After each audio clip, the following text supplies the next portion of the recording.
So, these past few months have been really difficult for me emotionally. I cleared out my storage unit and I've purged a bunch of stuff because I was living outside my means financially and just like space wise. I'm like, I can't stick a whole storage unit of shit, at my mom's house. I'm living with my parents right now.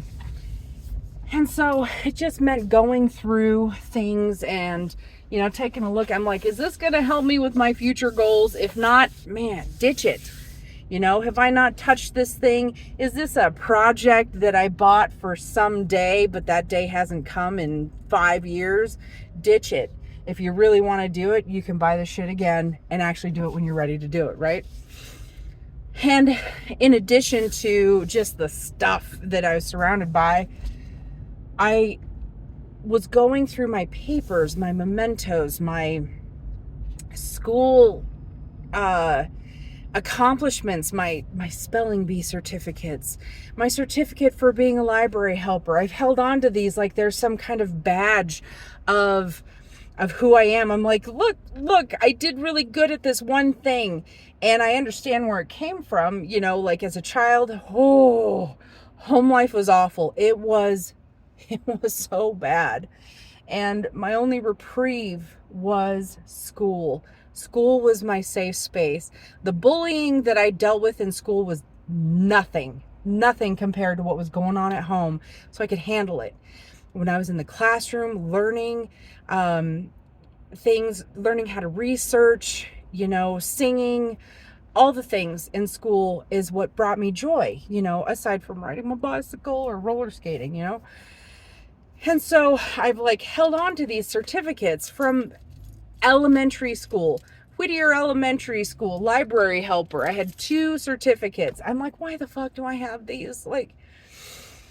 I know my accomplishments. I know who I am. That's not even who I am anymore. Yes, that led me down to the road of who I am today, but I don't need a certificate of accomplishment to know that.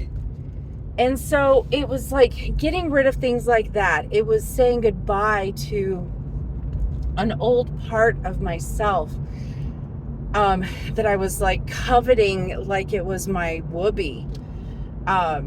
And so very emotional, getting rid of that stuff, coming across memories, love notes. Oh, I did keep my love notes because I am very much a romantic. And so I held on to those things. I don't know if I will continue to, but there was only so much I could purge. So yeah, past couple months, super emotional because I've been going through all these things. And as a result, I hadn't been going to my AA meetings. I didn't break my sobriety or anything, but I wasn't attending. I was exhausted. I gave myself permission to take a break from it. That break turned into, I don't know if I want to go. Do I want to get up at 5 a.m. and start my day off right? I don't know.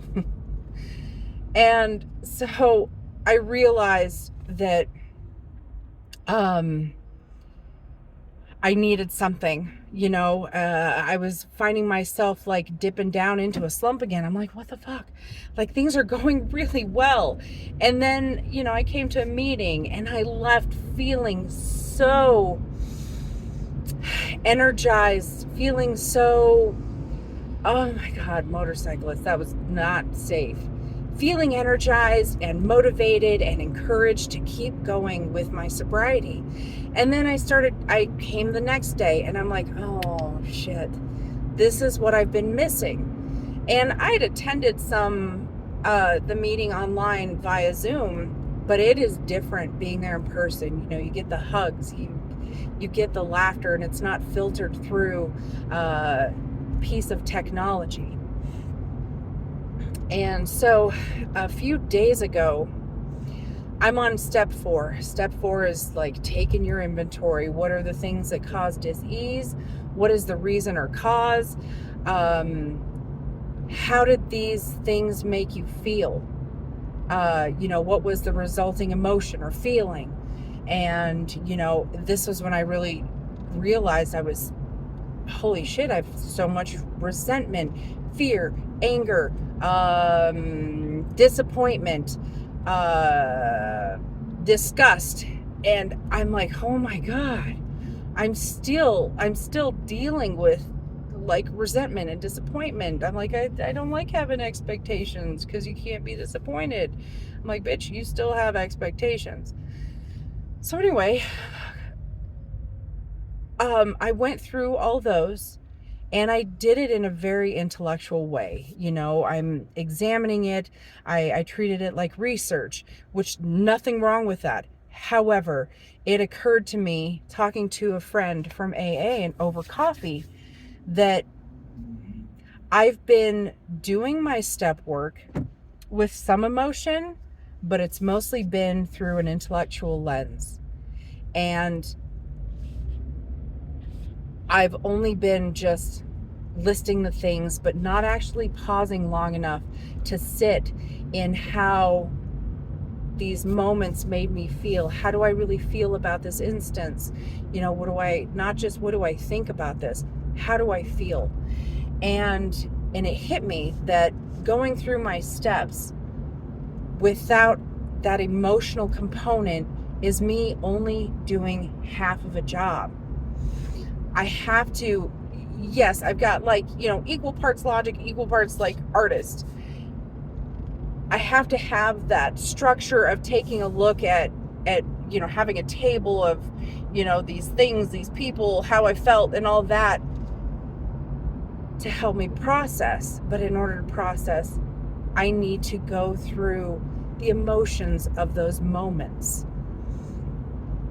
And, and I talked about this in the meeting because I'm like, I need accountability for this shit. And I can't be the only one who's done this, and that's why it's good to share. So I shared. I'm like, yeah, I've been going through my steps, but I think I've only been doing it from an intellectual point of view. And it felt so good to get that out and talk about it. And sure as shit, I'm not the only one. And so it's a habit. So, my main issue was smoking weed. That's how I numbed myself. Alcohol was a close second. And then there's food, relationships, sex, etc. And the thing, though, that I forgot about is even before becoming an addict and relying on substances as a child, going through trauma, I learned how to numb myself by dissociating. Like, I can talk about the worst things that have ever happened to me with a smile on my face because I'm just like reading off a list. I can read off a list without feeling. And so going through my steps, I didn't realize that I had slipped into that state of habitual emotional shutdown. I'm really glad that, I had my little breakdown over coffee with my friend because it made me see that I still have a lot of work to do. And, I expected as such. I was just really surprised that I'm still shutting myself down. It's so easy.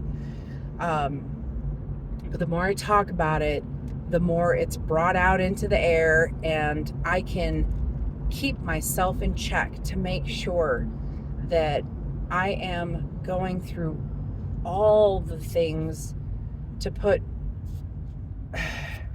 my whole self into the work of healing, not just through AA, but also through therapy.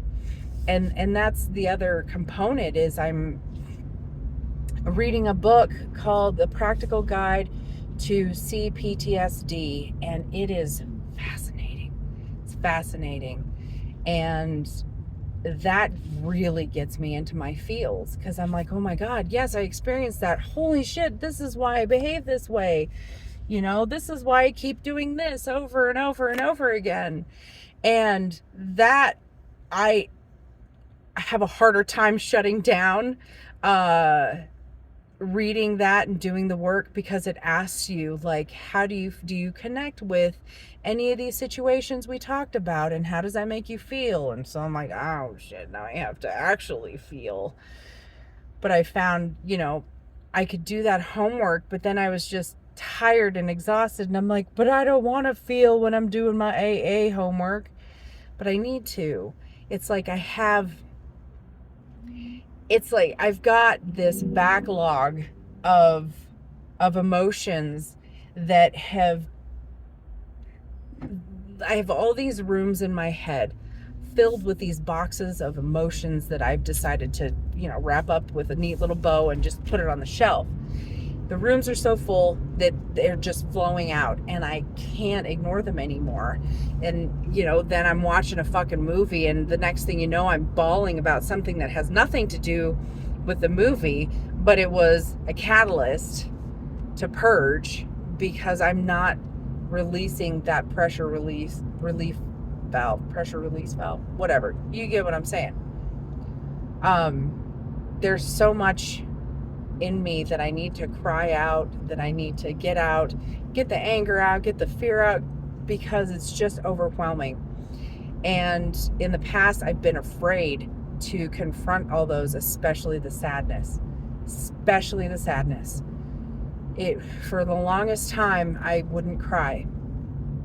I could watch Bambi's mom getting killed 1,000,000 times over, and I wouldn't cry because I was just shut down. My sister used to call me the Ice Queen, and it was a deserved nickname. And I've worked really hard at changing that around and feeling empathy instead of just sympathy for people. I can sit with them in their pain, and I can cry and feel the things, except when it comes to digging into my own fucking backyard. So it's really wonderful having the sober community to help me keep my shit straight. It doing the work in AA is allowing me to become this well-rounded, whole person that I have been wanting to be my whole life. It's filling a void. My bio dad wasn't around when I was a kid. I didn't have a father figure growing up. And that's a fucking void I've been trying to fill with substances and recreational activities, if you know what I mean. And filling that void with AA, first of all, helps me find other healthier things to fill that void with. And those are the things that I've always wanted to do with my life. Writing, art, panels at Mile High Con, and I wouldn't have been able to do any of that if I had not sobered up and started going to my AA meetings. Life has been so much better. Oh, and it feels so good to talk about it.